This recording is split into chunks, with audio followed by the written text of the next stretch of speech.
Hello students, welcome to my channel. तो स्वागत है आप सभी का एग्री टू कल्चर फैमिली के इस यूट्यूब चैनल पे।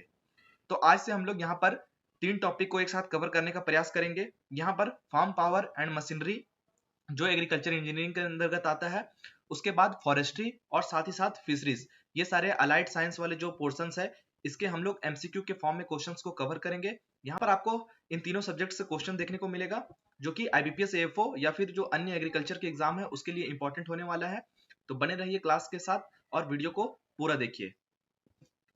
चलते हैं आज की क्वेश्चंस की ओर।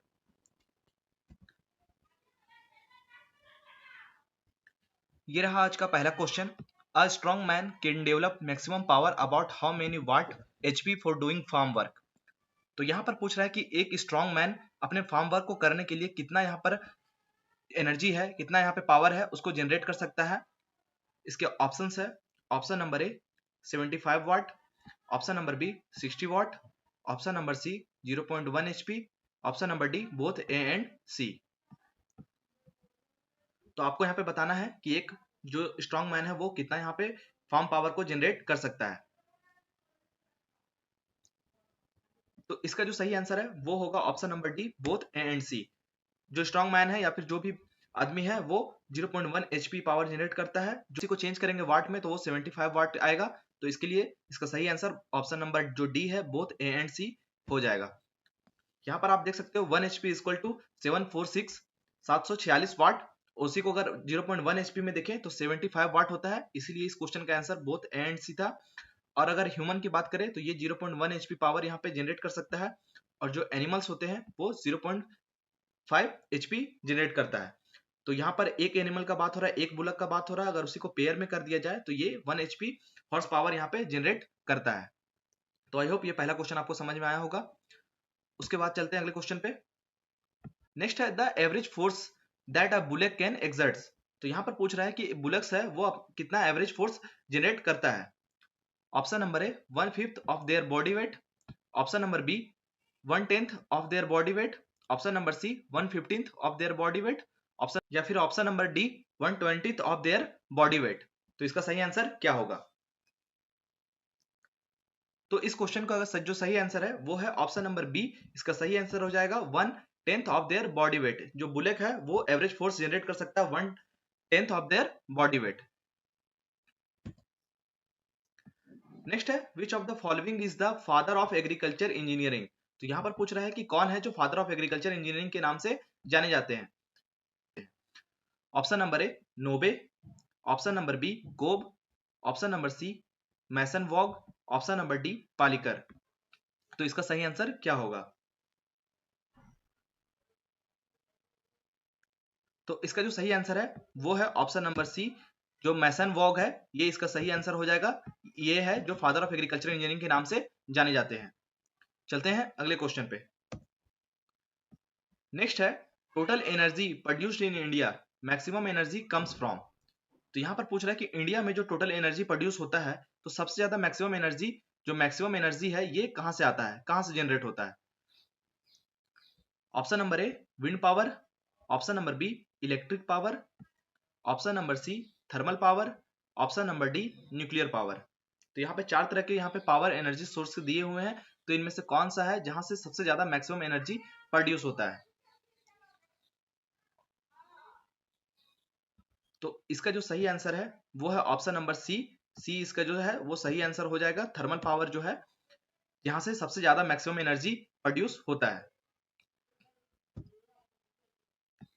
नेक्स्ट है most popular tractor is found in India इस विच सेगमेंट। तो यहाँ पर पूछ रहा है कि जो इंडिया में मोस्ट पॉपुलर जो ट्रैक्टर है वो किस सेगमेंट का होता है, कितना हॉर्स पावर का होता है। Option number A 25 to 30 HP, option number B 35 to 40 HP, option number C 50 to 60 HP, option number D 65 to 70 HP. तो यहाँ पर कितने हॉर्स पावर का जो ट्रैक्टर है वो पॉपुलर है इंडिया में।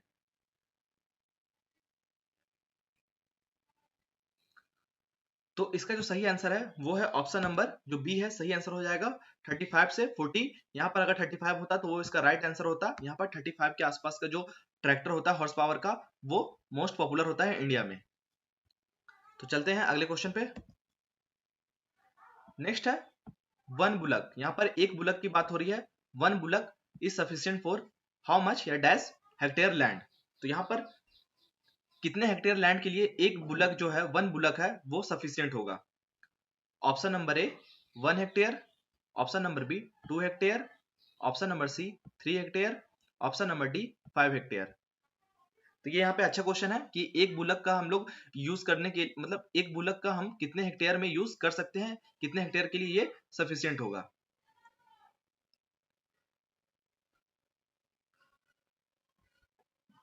तो इसका जो सही आंसर है वो है ऑप्शन नंबर ए। इसका सही आंसर ऑप्शन नंबर ए हो जाएगा।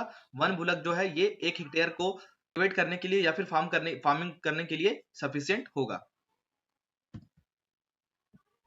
नेक्स्ट है European forest institute is located at. तो यहां पर पूछ रहा है कि जो यूरोपियन फॉरेस्ट इंस्टीट्यूट है ये कहां पे स्थित है। Option number A Panama, option number B Austria, option number C Mexico, option number D Finland. तो ये कहां पे लोकेटेड है यूरोपियन फॉरेस्ट इंस्टीट्यूट।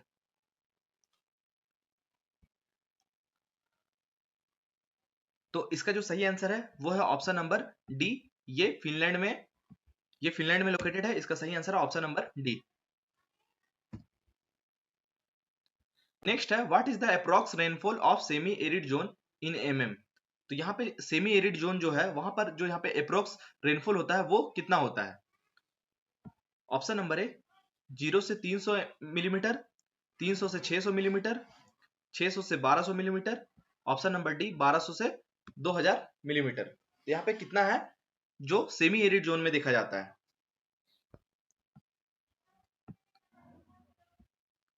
तो इसका जो सही आंसर है वो है ऑप्शन नंबर बी।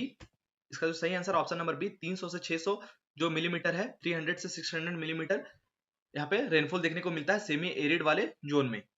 और बाकी जोन्स को भी यहाँ पे डिस्कस करेंगे।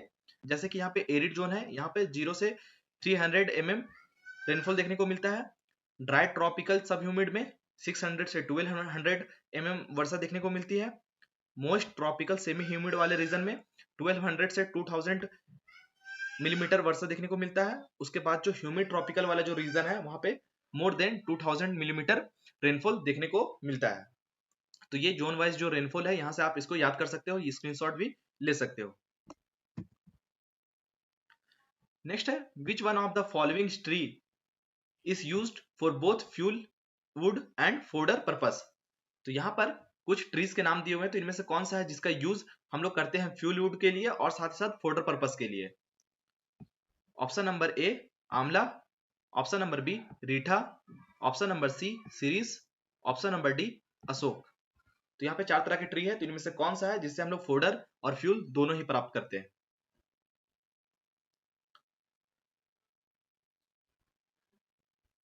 तो इसका जो सही आंसर है वो हो जाएगा ऑप्शन नंबर सी। जो सीरीज देख रहे हैं यहाँ पे, जो सीरीज प्लांट ट्री होता है, यहाँ से हम लोग फोडर और फ्यूल दोनों प्राप्त करते हैं। तो इसका जो सही आंसर है वो है ऑप्शन नंबर सी। नेक्स्ट है नेशनल इन्वायरमेंट प्रोटेक्शन ईयर। तो यहां पर पूछ रहा है कि जो नेशनल इन्वायरमेंट प्रोटेक्शन ईयर है वो कौन सा है। Option number A 1986, option number B 1987, option number C 1972, option number D 1927।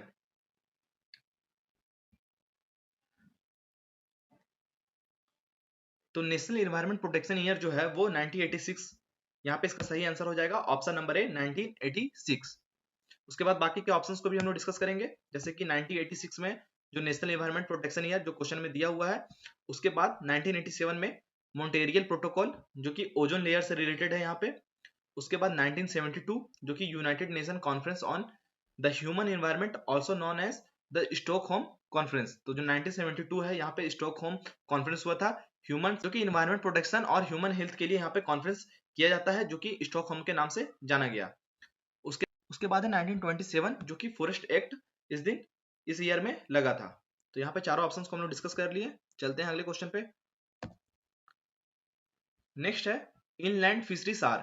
तो इनलैंड फिशरीज क्या होता है।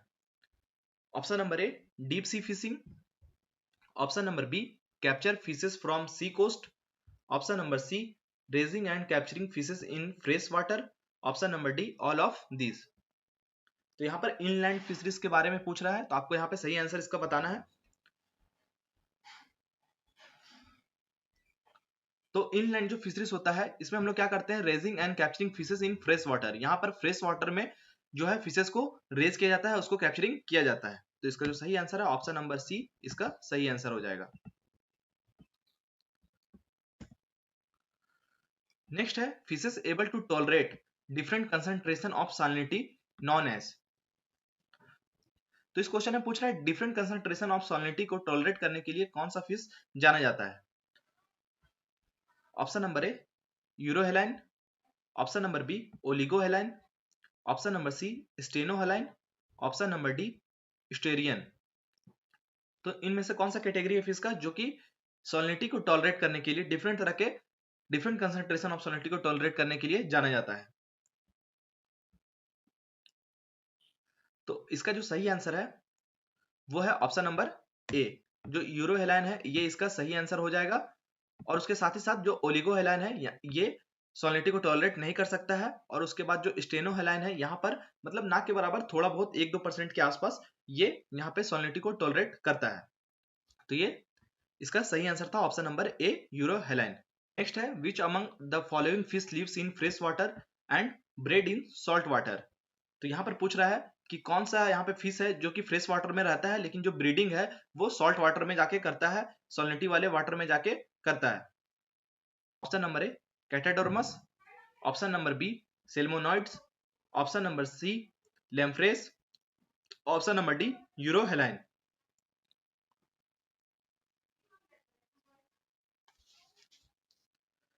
तो इसका जो सही आंसर है वो है ऑप्शन नंबर ए, इसका सही आंसर हो जाएगा। ऐसे फिश जो फ्रेश वाटर में रहते हैं लेकिन ब्रीडिंग के लिए सॉल्ट वाटर में जाते हैं वो कैटाडोर्मस कहलाते हैं। तो यहाँ पर टाइप ऑफ माइग्रेशन के अंतर्गत देख सकते हैं जो स्पॉनिंग माइग्रेशन है ये 3 तरह के होते हैं। पहला है डाइडर्मस, उसके बाद है पोटेमोडर्मस और उसके बाद है ओसिनोडर्मस। यहाँ पे डाइडर्मस में 2 तरह की कैटेगरी है, एक है एनाडर्मस और उसके बाद है कैटाडर्मस। एनाडर्मस में क्या होता है, from sea water to fresh water. तो ये जो है ये सी वाटर में रहते हैं लेकिन ब्रीडिंग करने के लिए फ्रेश वाटर में आते हैं, तो इसीलिए ये एनाडर्मस कहलाते हैं। उसके बाद जो कैटाडर्मस है इसमें क्या होता है, ये from fresh water to sea water, ये फ्रेश वाटर में रहते हैं लेकिन ब्रीडिंग के लिए ये माइग्रेट करके सी वाटर में जाते हैं, तो ये कैटाडर्मस कहलाते हैं। और जो पोटेमोडर्मस है इसके अंतर्गत from one fresh water habitat to another fresh water. तो यहाँ पर क्या होता है, जो फिशेस होते हैं वो अपने फ्रेश वाटर हैबिटेट से अनदर फ्रेश वाटर में जाते हैं और वहां जाके ब्रीडिंग करते हैं। और जो ओसिनोडर्मस है यहाँ पर from sea water to sea water, ये क्या करते हैं, ये सी वाटर में ही रहते हैं और सी वाटर में ही ब्रीडिंग करते हैं, इनको माइग्रेट करने की कहीं जरूरत नहीं होती, तो ये ऐसे ओसिनोडर्मस कहलाते हैं। आई होप आपको ये जो स्पॉनिंग माइग्रेशन है ये आपको समझ में आया होगा। तो ये था फार्म पावर एंड मशीनरी और साथ ही साथ फॉरेस्ट्री और फिशरीज के एमसीक्यू के क्वेश्चंस। ऐसे ही क्वेश्चंस को देखने के लिए आप हमारे चैनल से जुड़े रहिए। आने वाले समय में और भी क्वेश्चंस की संख्या को बढ़ाया जाएगा और इनको कंप्लीट किया जाएगा। तो थैंक यू आप सभी का क्लास में बने रहने के लिए, और वीडियो पसंद आई हो तो वीडियो को लाइक जरूर कीजिए। Thank you.